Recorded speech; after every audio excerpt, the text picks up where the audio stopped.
Broadcasting live from the Business Radio X studios in Atlanta, Georgia, it's time for Atlanta Business Radio, spotlighting the city's best businesses and the people who lead them. Lee Cantor here with my fearless producer, Blake. Welcome, Blake. Thank you. You were in Disney doing important work, getting prepared for your future career. Yeah, I got to speak with some cast members there on some ideas for a new project that I'm going to be working on over the year. And this is your big senior project? This is going to be my big senior project. I'm basically making a music video off of one of the fireworks shows. How exciting for you. Yeah, it's real exciting. It's also real nerve-wracking because it's Disney, but so high standards. Wow. It is exciting, but not as exciting as what we're about to do in here. Yeah. Of course. First up on Atlanta Business Radio, we have Diane Lasek with ListenUp Books. Welcome. Thank you. Tell us a little bit about ListenUp Books. How are you serving folks? ListenUp audiobooks. We started in 2010. The CEO is originally, he built ListenUp in New York City and then moved down here to Atlanta and opened studios. And we produce predominantly for the top 5 publishing houses and Audible, and we have our own publishing arm, and we do museum to audio tours and podcast series, but predominantly we produce audiobooks. So now the audio. Tell us about the trends in the audiobooks. Is that something that's becoming more and more popular? Absolutely. 34% rise year over year, 2.5 billion over the last 5 years. Ebooks is declining in sales. Audiobooks is the fastest rising area in publishing. Now, is this something that anybody who publishes a book, is this like kind of a must-have at this point that you should be seriously considering? Absolutely. Absolutely. And then how does it work with, like if you're a published author and you're going through a traditional publishing house, is that something that they include as part of your package when you sign up with them? Yeah, you can always try to fight for your audio rights to keep them and produce yourself. We also have an independent publishing arm called listenupindie.pub, where you can go online and fill out a form, and we will email you and set up a phone conversation so that we can produce your audiobook if you're the rights holder. So now, was that geared towards a lot of these people who self-publish? Yes, and that's a market that's just exploded because there's so many platforms online that you can do it yourself now. Mm-hmm. There's freelance editing, there's Ingram Spark, print on demand, so you can do your ebook formatting, print your book and do print on demand and create your own audiobook. And then you control all the rights because you're doing this yourself? No. Yeah. The rights holder is always the rights holder. All we do is produce the book for them, and if they want me to distribute worldwide, I distribute in retail and school markets and library markets.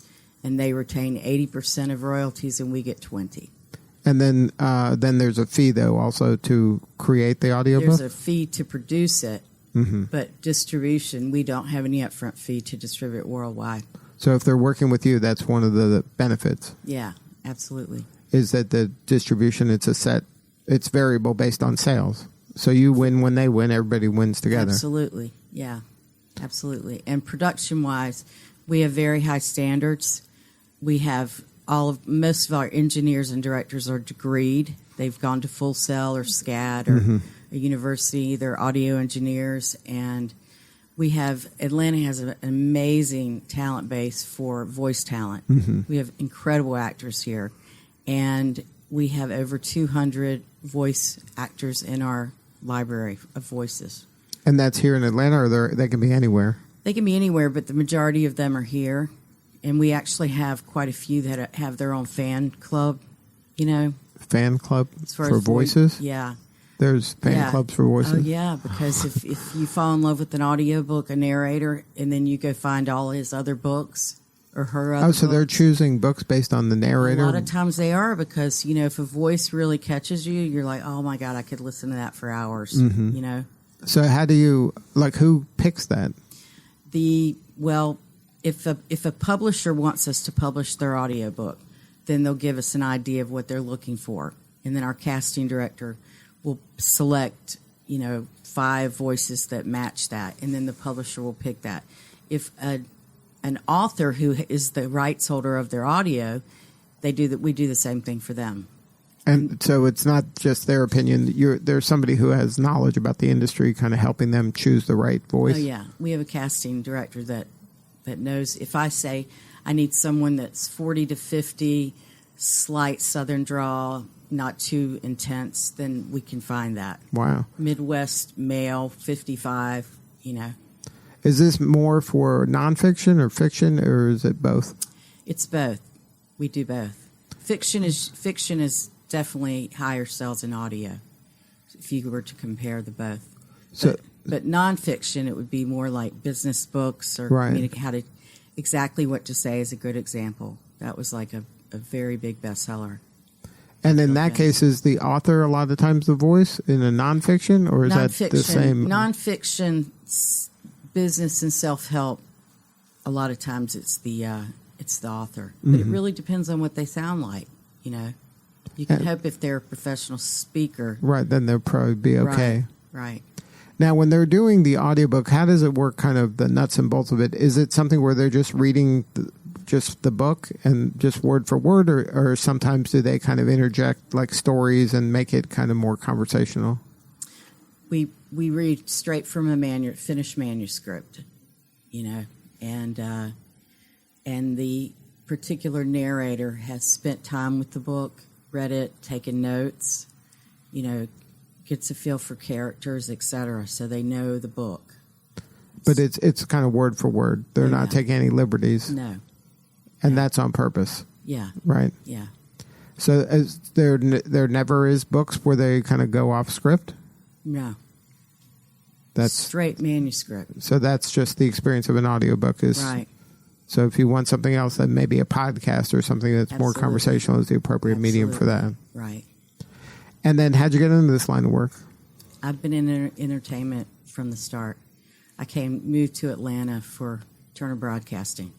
Spent 15 years there. Doing what at Turner? Building divisions. When he bought MGM, RK, and Warner Brothers, build that. CNN when it was smaller, and we started syndicating CNN, built some stuff in that area. And then how did you stumble into the audiobook field? I was working in the film industry, and I met Chris actually at a Christmas party for the film industry. Chris is the founder? Yeah, Chris Fogg. And he mentioned that he wanted to have his own publishing arm, and I said, I've done that before, so let me have a try. So he did, and we did it. And then, so you were there at the beginning of this? The beginning, we built our own library. We own rights to about 175 audiobooks now. And so we have our own library. We have our own distribution worldwide. And then in 2015, we built ListenUp for the indie writers out there so they could get their own audiobook. So then once you did that, did your job change? Or were you now trying to get the word out and recruiting those independent writers, or were they all finding you? They were finding us online, but also I go into the indie conferences around the United States, and there's lots of them. Fiction writers conferences, they're all over. And how many kind of fiction books are written every year? I can't give you that, but it's a lot. Is it like 1 million? There's so many books. When you're entrenched in this, you can't believe how many books every year. So many. And then are the certain genres more audiobook friendly? Like is romance more popular than like science fiction or romance, erotica, and true crime? Those are the money makers. The human desires. That's the tops. And so is there, if you're just kind of a regular person and you're thinking about writing a fiction book, you should pick one of those three? Or is it too crowded? You should pick what you like. But in audio, if you're looking at sales numbers, true crime is really big. People love murder, real stories, And then there's also erotica because people can't see what you're doing when you're listening to an audiobook. They can't see the title of the book. And so then, so when you're doing this kind of work, and so you're ranking, okay, erotica, I got true crime, I have romance, those are the big three. And then is it a noticeable dropout for the rest, or does it kind of gradually go down from there? It gradually goes down. I would love to see literary fiction be number one, but that's not what humanities based are. But there's so much wonderful literary fiction out there. It really is. So do you consume mostly audiobooks yourself, or are you old school reading with your eyes? I'm old school, but I rarely even have time for that. I try to get away from screens on the weekend completely. Anything. And now in audiobooks, does the person who likes audiobooks, are they just kind of are they constantly like how this is their primary entertainment? It's just it's taken off because so many people are in traffic. They're multitasking around the house. Mm-hmm. They're in a book club and they don't have time to read their books, so they get the audio and listen to the audiobook on the way to work. I mean, audio has just exploded. There are, 630,000 podcasts out there. There's so much audio going now. I mean, we do museum audio. We produce podcast series. We have a new series coming up on Audible that we produced here in Atlanta called Tribulation, and that debuts in October. Are those the same genres, like true crime and things like that? Mystery, true crime kind of thing, yeah. Mm-hmm. That's the hot area in podcasts. So now if somebody was just getting into kind of the true crime genre, is it something that they got to go find a good crime? Like, how do you know what's a good subject matter? You can go on audible.com and put in true crime bestsellers, and you can see what people are listening But the people who are creating the content, are they kind of detectives? Like, how do they know which crime is going to be a good one? A lot of times, especially with the top true crime podcasts, these are kids that are, young kids that are finding stories in newspapers and deciding to just go ahead and, do a podcast about it. And some of them are solving the crimes within the podcast, So then they just pick a they go Google whatever, some crime of passion. Yeah. Those are the good ones, right? Yeah. So they find this, and then they just kind of research the newspaper reports. Right. And then they start calling up the people. That's really hot right now. So is that true? Especially in Georgia, yeah. So they call up like the people that are involved in the crime. Yeah, there were 2 best-selling podcasts in Georgia from kids that were just doing that, finding that out. Yeah. And then so they're just interviewing the people, talking to them, getting their story, and then they're slowly piecing together maybe, hey, this person might be the one that did it. Yeah, absolutely. Yeah, it's happening. That's wild. Yeah. So there's no way going in you could have anticipated that. Like going in that, hey, audio books that will be solving crimes. No. No, we're still, I'm always on the lookout for true crime audiobooks because they're great sellers. So now do you find the podcaster and then say, hey, you should write a book about this? Like, how does that work? Are you kind of talent scouting podcasters? No. We have professional writers that are writing crime, not necessarily just true crime, but crime. And we have one particular series that we sold to Audible, and now we're writing a novel around that series. He's writing a novel around that series, so we'll have the rights to that and do the audiobook for that. So now when there is a crime and that's a public record, is there rights you can get about the story, or you get an individual that was part of that rights? How does that work? You kind of have to have you have to have a piece of work that you've created to copyright it. Mm-hmm. Yeah. But you have to, like, if I know the victim's father, so I can get that person's perspective, and then I can build the content around that story, and I can have rights of that. I can get the rights. But you have to build create the book. Right. Now, in terms of the coaching part, is there coaching, or is you're expecting the author to be kind of do the writing part and editing themselves, and then you take the audio when it's ready, and then you do you stay in your kind of lane? We stay in our lane. We do request professional editing always, because we have narrators that are very busy and they don't have time to edit something. We want a final edited manuscript. So now, what's an average length of a book? Like a couple 100 pages, 300 pages? It could be about 250 pages. So 6.7 hour is an average. Is that the length of a book? Is about 6.5 hours, 7 hours? Give and take. Right. Some books are 30 hours, some books are 2 hours. 30 hours? Mm-hmm. People will listen to a 30-hour book. Oh, yeah. Especially if they have long trips, But primarily, this is like for commutes. Is that the primary time, or is it Right. like working out at the gym, or Working out, cooking, commuting. Yeah. Those are the 3 times And they're doing this instead of watching TV, instead of, yeah. right? And so that way they don't have to pay super attention, but they're following along. And that's what they want because they have other things that they're doing around the house while Right. they listen to the audiobook. And then, what would you say the percentages from fiction to nonfiction of audiobooks? I would probably say 80 fiction. 80% Oh, fiction. So it's dramatically. It is dramatic. And yeah. the sales are 80% of the sales are fiction. Yeah. So the people who buy the nonfiction audiobook are the kind of the super fans of that. Yeah, and a lot of times it's commuters, mail, on a subway, New York, how to sell, how to talk, that kind of stuff. Now, for you, how can we help you? What is your, what do you need more of? I need more time. More time, so we Yeah. can do I don't that. think you Blake, can get help her me some with more that. time. But no, I mean we're growing. We're slammed always. There's always something going on. So yeah. And then, so once a person raises their hand and say, "Hey, I'm ready to do this," let's say, because a lot of our listeners would be probably interested in nonfiction because we're a business, Right. So then, say a lot of our guests have written books and they don't have an audiobook, and then if we were to send them your way, what would be walk me through what that would be like? They would go to www.listenupindie, like indie author, Right. listenupindie.pub, like publishing, listenupindie.pub, fill out a form, and then I get the back end of the form and email them and say, would you like to set up a time to speak about us producing and distributing your audiobook? And then say their book is 250 pages. Is that what's the cost then to produce the book? It's determined by word count. So say that's 60,000 words. So 60,000 divided by 9,000 is your per finished hour audiobook.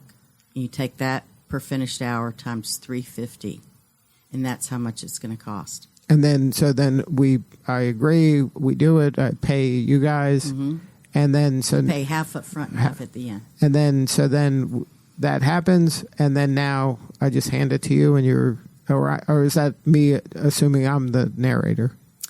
That price? It all Or depends. it's the same price either way? Excuse me. No, then you're paying for our studio and our post-production.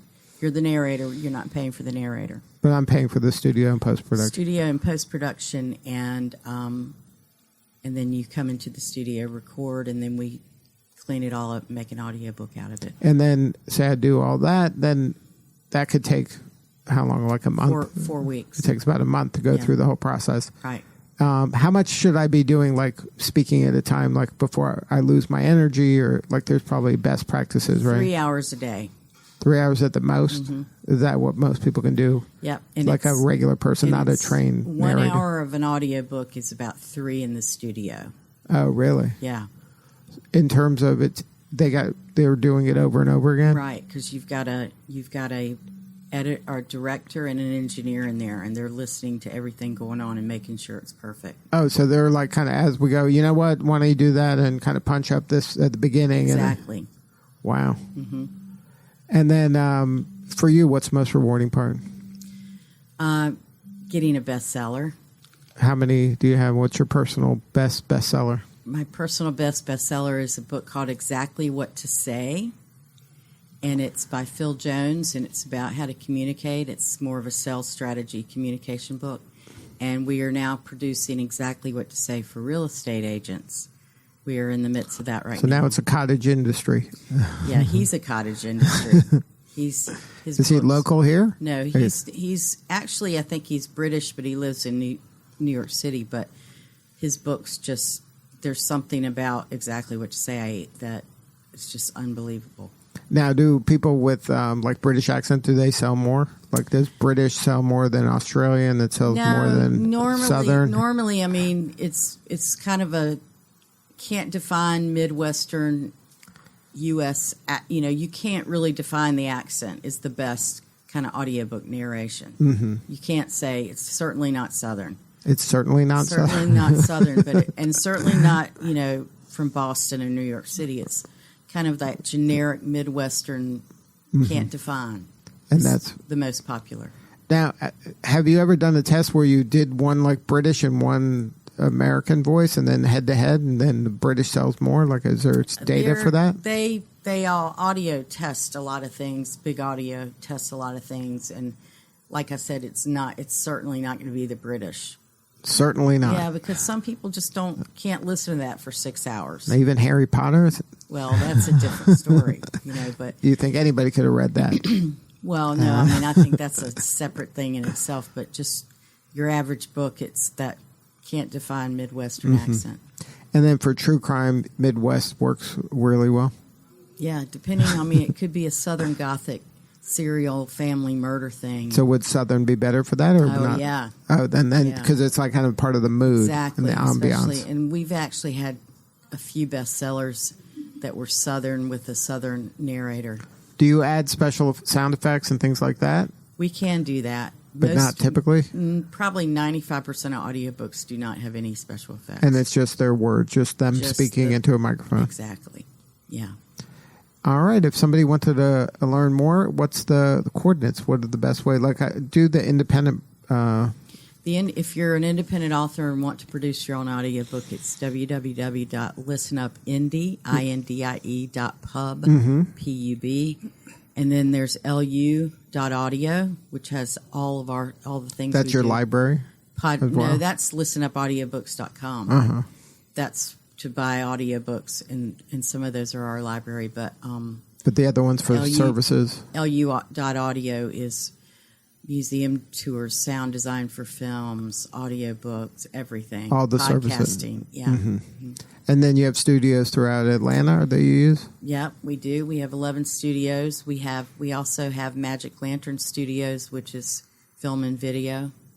And then that you own that, or that you partner with them? Chris Fogg owns that. Good stuff. Well, thank you so much for sharing your story. You're welcome. Thank you. Hang with us. A couple more guests. Next up on Atlanta Business Radio, David Washington with Kiplan Real Estate Consultants. Welcome. Thank you for having me. How's your book coming along? It's coming along pretty great, as a matter of fact.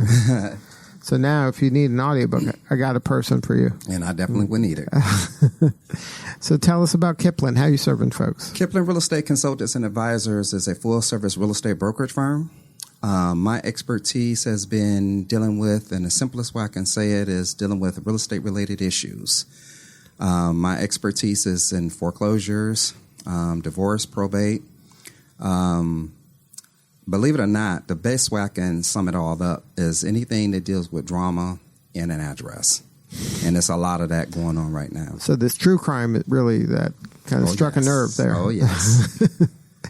So now tell us how you got into real estate. I've been in real estate since 1988. I invested in my very first property, and it's so funny because I started out as wanting to be a real estate investor from Detroit, Michigan. And I will look. So you were looking initially just to be an investor. Well, this is the time where we had the infomercials. So we had the Dave Delgados, the Tom Vools, the Mike and I, right, and all those folks. And I was inspired to get into real estate that way. And so what part? Because it seemed easy, it seemed fun. No, you thought you'd make a lot of money. It seems like you can make a lot of money. I'd already had a little bit of real estate background. I decided to go to real estate school to obtain a real estate license.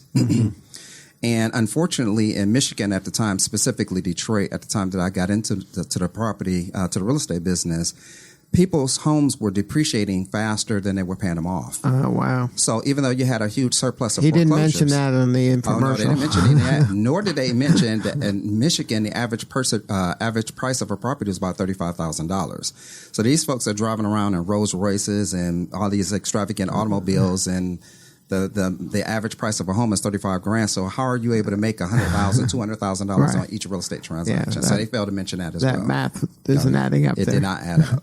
So what I found myself doing is I would go and approach the homeowner that was facing foreclosure, and I found myself helping them. Most of the Detroiters were somehow or another related to the automobile industry. So when they laid off or they had shift change or when they retooled for the plants or whatever, they laid off in large amounts. And for whatever reason, people were outliving their unemployment and facing foreclosure. So it was a huge surplus of available properties, but they were either upside down or they were negative equity in a property. So I actually learned how to do short sales at that point. And so approaching And what's a short sale? A short sale is when you actually owe more on a mortgage than a house than a house can actually be sold for. So is this now between kind of the bank? So is that the bank's problem, or is it still the owner's problem? It's the homeowner's problem, because at the time of closing, you agreed to make these payments, and there is no variation as to if the economy goes up or down or whatever the case may be. But when folks are in a position to where they can't make that mortgage payment over a 30-year period of time, you're guaranteed to have a life's issue, a death, a car accident. Something is going to change your whole ability to be able to divorce. That's one of my largest types of clients that I deal with right now that aims towards foreclosure. But at the time you're into this property, 10 years later, 11 years later, something happens, you lose a job, you go through a divorce, you can no longer afford this property. And most people, why wouldn't they just bother to stick a for sale sign in the front yard and sell the property when, they no longer can afford it? Well, if you're upside down on the property, there was no, so most folks are just there's no incentive because you're going to sell it you're going to lose money. Not only, and there were no incentives at the time. So you had the mortgage companies taking a loss on a property, meaning they could come back after you and sue you for a deficiency judgment. Most folks are just walking away. And I don't know if you ever remember hearing about Devil's Night in Detroit, Michigan. Mm-hmm. Devil's Night is when landlords were upside down in these properties and a lot of homeowners, and they just set fire to them and collect the insurances from them. They would set fire to the property. So if you ever Google Devil's Night in Detroit, in Michigan, that's what that was all about, the day before Halloween. Because it was better for them to not have the building, because then insurance covers, I guess. Exactly. At least it'll cover the loss and maybe any personal loss that they had, but most likely it just covered the mortgage balances. So who was lighting on fire? The landlord? They would pay people to do it. I mean, I can't really get into that. Homeowners that would sounds get like a true crime, right, Diane? Oh, absolutely. It sounds like a whole series. Absolutely. But so that was really happening, like a epidemic level of happening. Like, it wasn't just randomly. So bad to the point that when you get homeowners insurance in Michigan, even to this day, when you buy a property, you have to be pooled into an insurance pool. And the basic insurance you would get was called Michigan Basic. And that's the type of insurance, because the mortgage companies required you to have homeowners insurance. But you would have to be pooled into this big pot. And when Michigan Basic picked your insurance up, it was like the lowest of the lowest type of homeowners insurance you can have, just to be in compliance with the mortgage company's requirements. Wow. So then what got you to Atlanta? Wow. I invested in my first real estate investment from Charles J. Givens. That's another infomercial. That's another infomercial, except I was actually at the airport and I was part of his workshop. And it had to be over 1,000 people at this hotel. And for whatever reason. Was that here in town? No, it was in Detroit, Michigan. He was touring around. He was touring around. And out of all these folks, they just came over to my table and stuck the mic in my face and said, hey, what are your ambitions? What is it that you want to do in real estate? And I was already involved in the foreclosure side of the business. So by the time I started speaking, they had no idea that I was that engaged. Right, and you were knowledgeable. And you I was weren't very just knowledgeable. This wasn't your first rodeo. Exactly right. So before you knew it, I had about 20 clients just in getting up and speaking, because I was there. You didn't have to buy these folks' course. You could come right locally. Get it from the horse's mouth, right? Right from the horse's mouth. So I invested. So what led me here is I came here to visit. And one of my very first celebrity clients, who's now deceased, I won't mention his name, but I found his information in a legal newspaper here in Georgia, and found that he was going through a foreclosure situation. And I said, hey, I'm gathering this foreclosure information. And since I was going to Georgia, I brought a couple of investors with me, and we picked up our first property, and I flipped that property and made $26,000. The investor put in $5,000, and they walked away with $20,000, and I made $26,000. And that was probably the most money I've ever had in my life at 19 years old, coming from Detroit, Michigan. And then so you, instead of looking at this person as they're in foreclosure, you were able to partner with them to help? Michigan's foreclosure process and Georgia's foreclosure process is totally different, which is the reason why I love doing what I do. Georgia's foreclosure process means that the foreclosure sales take place the first Tuesday of every month here in whatever county in which the property is located in. And there are 5 counties that surround metropolitan Atlanta. Just last month, there were over 1,000 homeowners that were facing foreclosure. 1,000? 1,000, just in the 5 counties. And this is supposed to have like a good economy and... Well, the economy has nothing to do with a death or a car accident or any of that. These are real-life issues that foreclosure will exist regardless of how great our economy is. So these are kind of just the bad luck. I'm not going to say bad luck. I'll say life. I remember the very first time my mother lost our property to foreclosure, I was 16 years old. And she was making her payment on land contract, which in Georgia is called contract for deed. She was making her monthly payment every month. The landlord was not making his payment to the mortgage company. Next thing we know, we get to knock at the door. The marshals are there to evict us. Even though you were paying and you thought everything was fine. Exactly right. And that's really what inspired me to get into the business of helping people. So let me fast forward. So Georgia's foreclosure process, even though it takes place the first Tuesday of every month, there's no right of redemption, meaning that you actually lose the ownership of your property that day. In Michigan, you have 6 months after the property has been auctioned to live there, what they call rent-free. And then in order for you to keep that property, you would actually have to pay it off in full, plus all the back payments, penalty, interest, and attorney's fees. In Georgia, the first Tuesday of the month, that is it. That's what we call Foreclosure Tuesday or D-Day. And then you got to leave. And they have to go through the dispossessory process, which is very fast in Georgia as well. You can literally be foreclosed on the first Tuesday of the month and literally set out by the marshals within 30 days thereafter. Wow. It's a very, very accelerated process. And then is that good or bad? It's bad. It depends on, because just because you're losing your home or you're facing a foreclosure don't mean you're a bad person. Right. So let me give you a case in point. I had a client that I knocked on her door, approached her recently. Her mom had just passed. Her mom was 40 years old. This young lady was 20 years old. And she had no job, no ability to make that monthly payment, but the property was facing foreclosure. Her mom died intestate, and there was no insurance to cover the balance. So who's really at fault? Life happened. And so my job was to approach this young lady, figure out what can be done to stop the foreclosure. A lot of times people just need an interruption in the foreclosure process just to get a thought on which way do I need to go. So just kind of pause it for a beat. Exactly right. I was able to get the foreclosure sale stopped through some creative techniques. And once we got the foreclosure sale stopped, 30 days later, I end up sticking a for sale sign in the front yard because I am a full service real estate broker. The young lady had no options to be able to do anything with the property.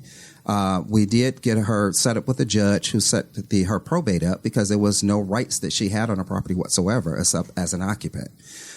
We did set up the emergency hearing for her to become the administrator. Got the foreclosure sale stopped, got her in control of being able to list that property. I stuck a for sale sign in the front yard.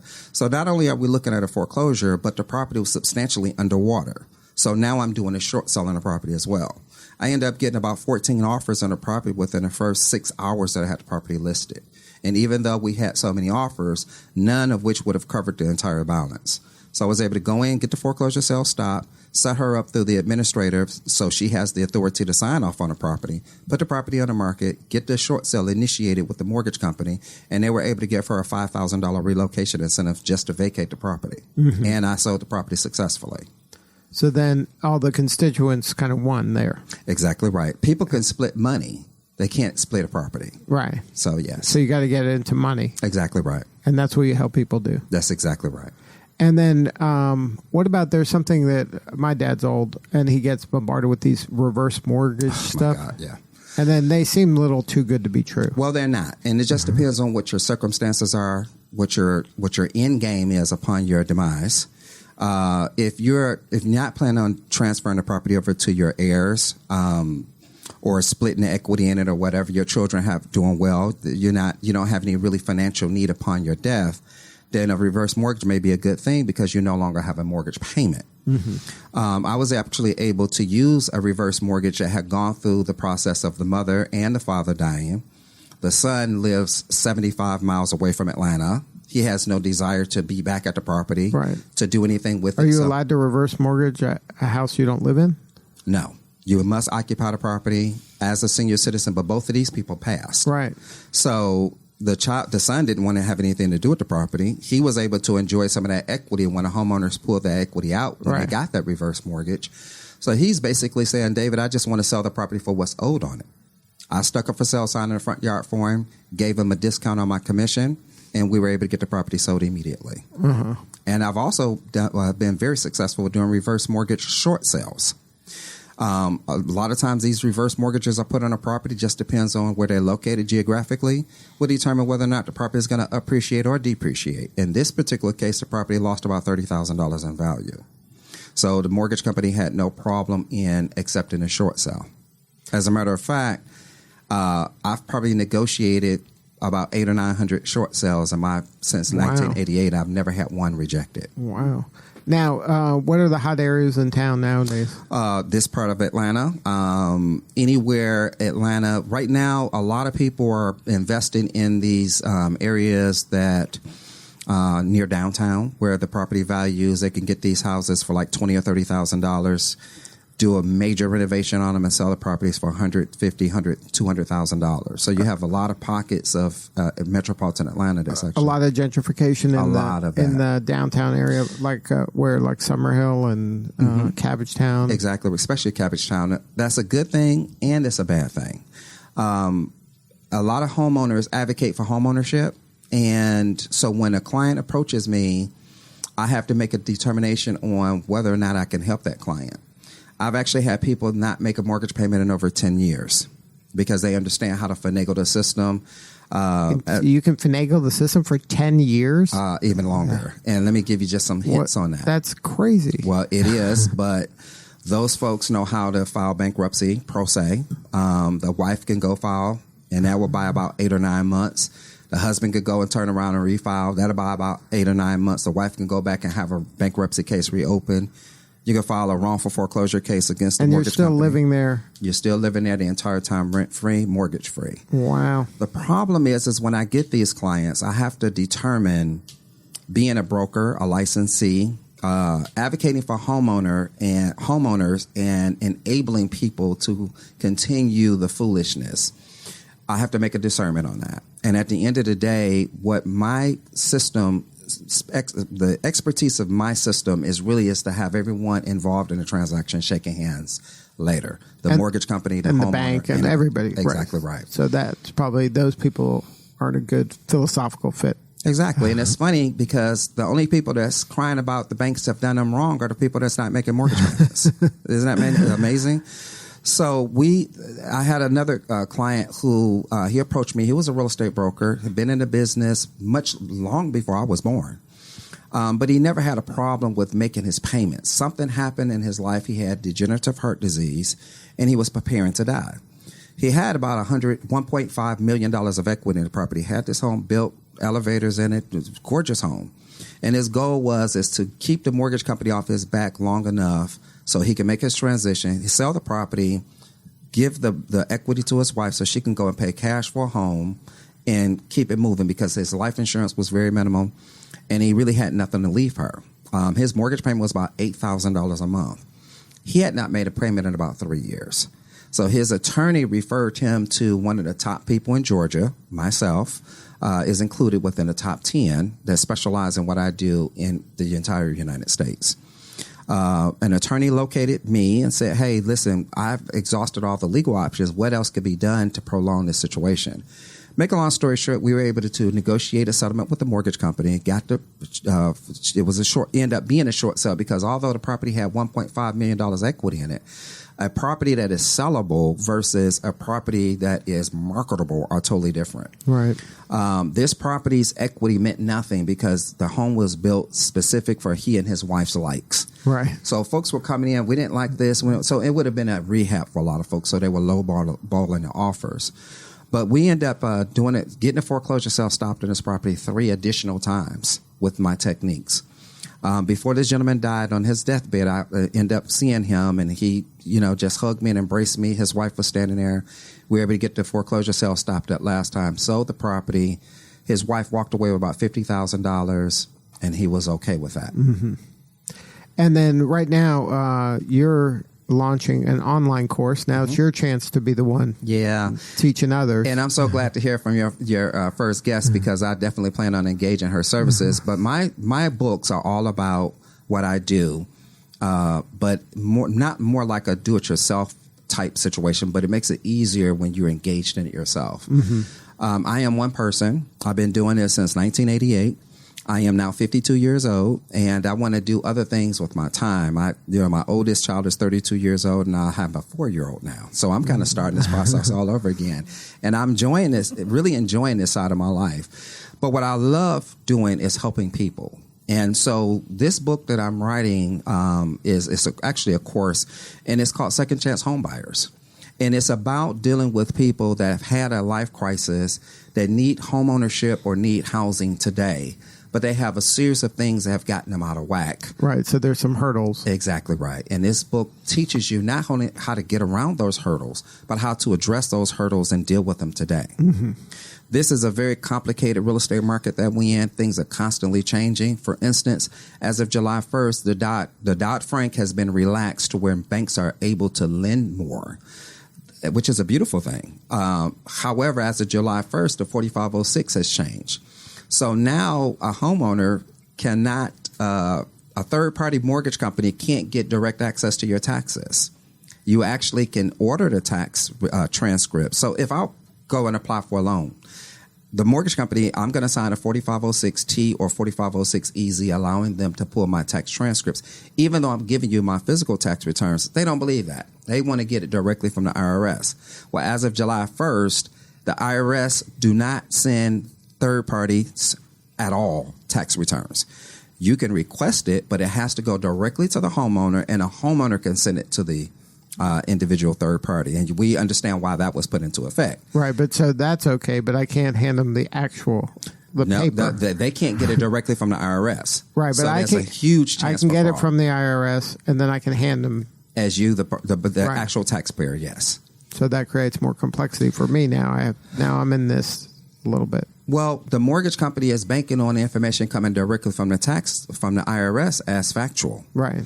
But if there's a third party intervening, which is the original borrower, taxpayer, there's more chance for Fraud. Fraud. So when is this course going to become available? What's the timeline? It's on that? available now, but for it to be actually downloadable, and we're going to say by the end of this month, maybe the first week of August, just to be on the safe side. So if somebody wants to get their hands on it, where do they go? They come to either www.kiplanrec.com, or they can call my office at 770-691-3050. All right. Well, thank you so much, David, for sharing your story. Thank you for having me. All right. Hang with us. We got the headliner coming up. Next up on Atlanta Business Radio, straight from the offices of Porter, Keadle, and Moore, Mr. Pat Tuley. Welcome. Thank you. Did you learn anything there? You got a real estate, some info on real estate, audiobooks. There's a lot going on. There is a lot going on. I'd need to listen to more of these radio programs. So tell us about Porter Keadle Moore. How are you serving folks? Sure. So Porter Keadle Moore is a firm. We've been around for 40 years. We're a CPA firm. So we do accounting services, advisory, tax, and we work with a lot of smart startup businesses. That is we're a small business, a growing business, and we work with a lot of people that are starting businesses, or their businesses are growing. They're trying to take their businesses to the next level. And then you have a specialty, though, that's unlike most others in this line of work. We've developed a number of specialties over the years. When we first started off 40 years ago, we were in the insurance industry, and we worked with a lot of ag businesses. Over the years, we developed a niche in community banking, community banks. We probably are very familiar with a bunch of those. And then through a merger, acquired another firm that had a community banking niche. So that was kind of one of our big niches. And really, until about 10 years ago, Georgia was a significant environment for startup banks. Right. There was a period of time, it seemed like every week there was a new bank opening. That's right. So, we had a lot of experience working with startup companies, particularly in the banking industry. The other thing that we saw evolve here was a lot of financial technology companies, or fintech companies. Right. So we've worked, also being involved in the community bank space, got involved with a lot of those financial technology companies. So, and through that process, whether it was in the insurance area, financial technology, community banking space, we really came to understand the value that we could provide to clients through specialization and understanding their industries. So about 4 or 5 years ago, as we were seeing a new evolving industry in Georgia, the Georgia craft beer industry, we had talked about it for several years. we ended up hiring a guy that was a home brewer, and that kind of pushed us over the edge at that point. We said, well, let's explore this and see what we could do with this. So about 4 or 5 years ago, we got involved with the Georgia Craft Brewers Guild, got involved with a couple of the other kind of luminaries in the area, and kicked off this business. And what we found is it was a very nice overlay with our startup business experience, working with entrepreneurs, helping them a very quickly evolving business. So over the last 4 or 5 years, we have become the number one firm serving Georgia craft brewers. Are there a lot of craft brewers? When we started, there were probably 40 to 50 in Georgia. Nationally, that number I believe in 2018 eclipsed 7,000. 7,000 nationally? Nationally. So what changed that all of a sudden there's a ton of craft brewers? Well, a lot of the states had changed their rules as it pertained to craft brewers. And I mean, bottom line is, we see this with restaurants and farm to table. We see this with where people shop for their groceries. Things are becoming more and more local. People enjoy kind of having that local touch point. And that trend kind of caught on in the craft beer space, go back many, many years to, Sam Adams and the Boston Beer Company, or Sierra Nevada, and a few of the early pioneers in that. And what we saw is some of the barriers to entry kept, as states became more receptive to smaller and smaller craft breweries, that people started opening more. Much like us, they looked at Georgia craft brewing and said, "This is a pretty cool business. I enjoy craft beer, and nothing more enjoyable on a weekend than sipping on it." So, at first, it started with hobbyists just kind of playing around and saying, "Look, I can make this. How hard is it?" And they just started figuring out how to kind of brew their own stuff. Yeah. So, was that illegal, or was that always legal? No. So. With beer, and this is different from spirits, but with beer, you can brew your own beer. So and that's totally legal. Totally legal. I can go to Amazon and buy some stuff. That's right. That's right. There are many. There are trade associations geared specifically to home brewers, right. And actually, the leading advocate of craft beer in the country is the Brewers Association, which originally started off as a home brewers association. And then it evolved where some people are like, "Hey, your stuff's pretty good. Why don't you do this for other people and try to sell it?" Yes. So it evolved from that. Yeah. So people, here in Atlanta, there are a number of those stories where people, Monday Night Brewing, was a church group that would get together. With a church group, and they would get together and they said, "Hey, let's start brewing some beer." And they were brewing a lot of beer, so they invited more friends over, and because they had some more beer than they could drink. And it really evolved then into, people encouraged them to say, why don't you do this on a full-time basis? So that is a very typical story. There are a lot of people that got involved in this in a small scale, got into it a number of years ago, that have just really ridden the wave of Georgia of craft brewing around the country. And then once you kind of make that mental leap of selling it, now you can be as big as you want to be at this point, right? Or is there limitations now? Is there limitations from a legal standpoint? I understand there would be limitations from I got to buy equipment, I got to have money and investors and things like that. But legally, once I say, okay, I can sell it to my neighbors, then can I sell it anywhere in the country? Where's kind of the... So, and one of the barriers to entry, one of the things that does restrict the growth of craft brewers is it's a very intricate regulatory scheme. Mm-hmm. So, for instance, a brewer is a manufacturer. Well, they typically cannot sell their own beer to customers, but there are exemptions for direct-to-customer sales. So you typically have to then sell your beer to distributors within a defined marketplace, geographic area. And so the distributors, though, is that just because of liquor? Or is if I was selling widgets that were made of wood, I wouldn't necessarily have to have a distributor? Just because of liquor. So liquor has its own set of rules. Yes, it does. It does. So, yeah, and it's referred to as a 3-tier system. So there are manufacturers who are your brewers, distillers, winemakers. Then there's the distributors who are the wholesalers. And then the third tier are retailers, retail outlets. The liquor store or the restaurant is a retailer? Restaurant, that's exactly right. So now where do the growlers fit into this? What are they? So a growler, all that is and typically where we see that is at the brewers in their locations. They're able now under Georgia law and under most states' laws to sell their beer directly to consumers. A growler became an easy way for them to basically pour their beer into a container for customers to take that without with them to a go. distributor. Without a distributor, without having a canning line, Right. things like that. So a fairly cost-effective way So to that do that. allows entrepreneurs to kind of play a little bit without a lot of resources, money, and stuff. That's right. So, I mean, a typical startup model will be somebody brews their own beer. They can sell it across the counter to you in their tasting room, or they can sell that beer to go. And again, the early stages of that was growlers and crowlers, which were that allowed your customer to experience your product at home. They could take it with them. So now, once you kind of dip your toe into this water and you say, okay, we're going to kind of be the go-to CPA firm for craft beer.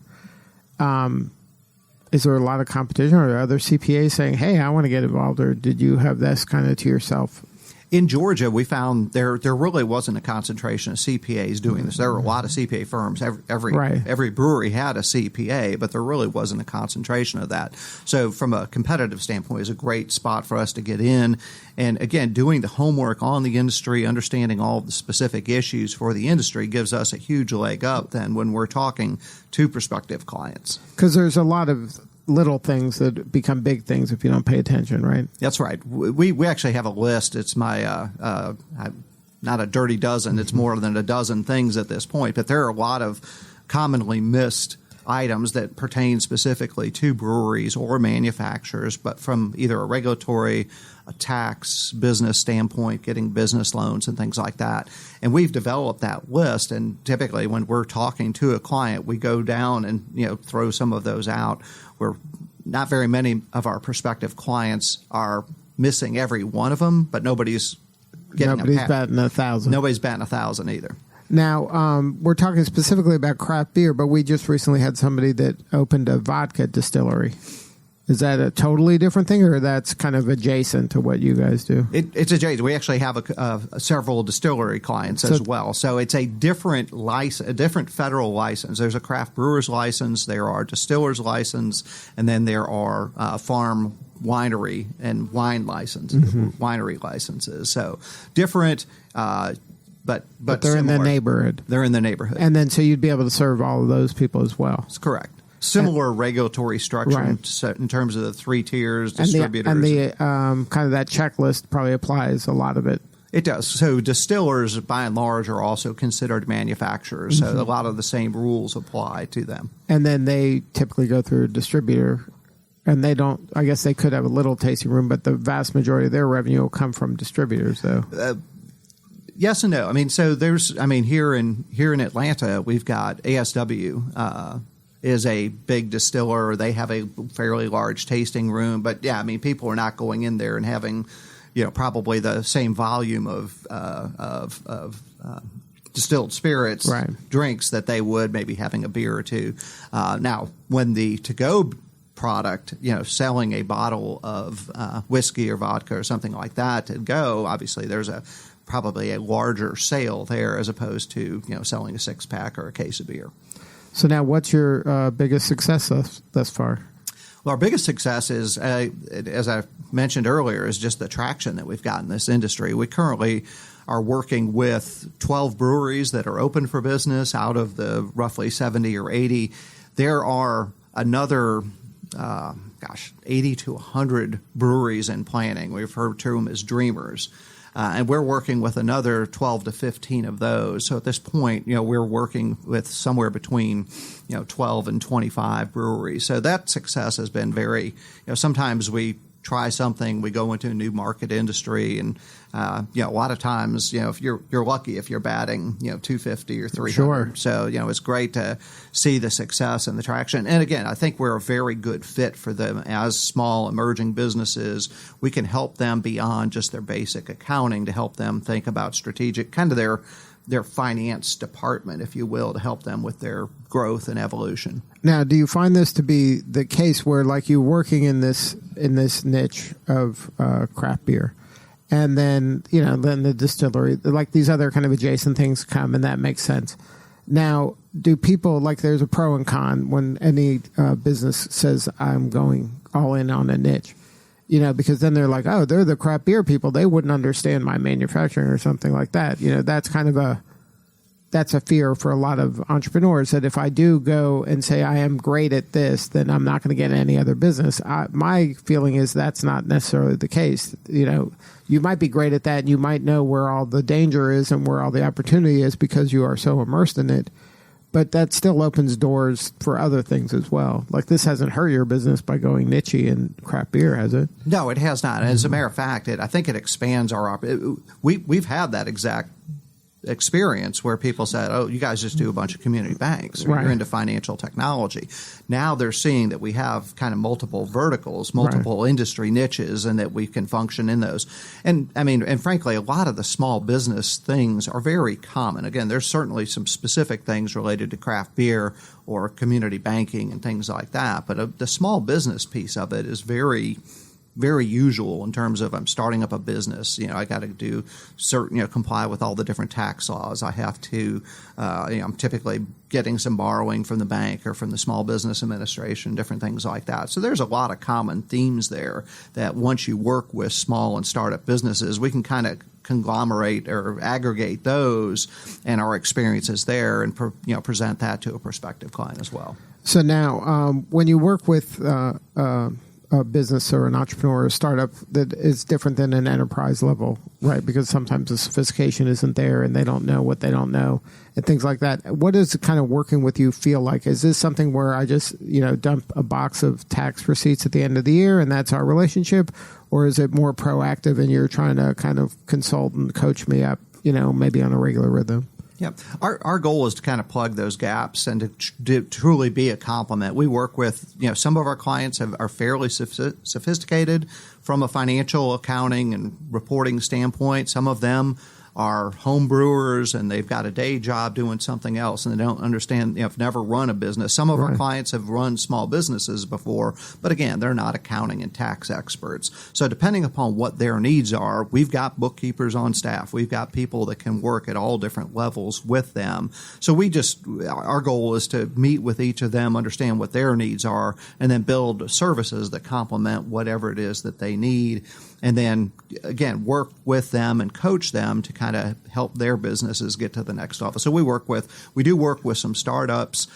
There are several companies that have gone through significant expansion as we've been working with them. We do work with Creature Comforts in Athens, and they started off, had a tremendous success at their original location in downtown Athens, and just a little over a year and a half or so ago, opened a second location, primarily a production facility that greatly expanded their distribution capacity. So, those are stories. They've got a very sophisticated financial group that they work with, but then you dial that all the way back to a guy that's been brewing in his garage and wants to take his dream to the next level, right? And kind of explore that. And then so there's so you prefer relationships that are more kind of proactive, and you're not just reacting to a bunch of receipts at the end of the year, though. That's your preference. Correct. I mean, what we're trying to do is raise everybody's game to try and make their business, give their business the best chance of success.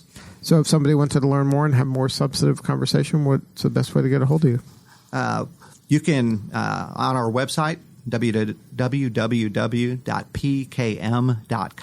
You can also follow us on Twitter @TheThirstyCPA is a brand that we have developed and developed a lot of content on that. But it's fairly easy. If you type in Georgia Craft Brewing and Accounting, we will pop up. I'm sure pretty high. Yes. Well, thank you, Pat, for sharing your story today. Thank you. All right. That's a wrap for Atlanta Business Radio. We will see you all next time.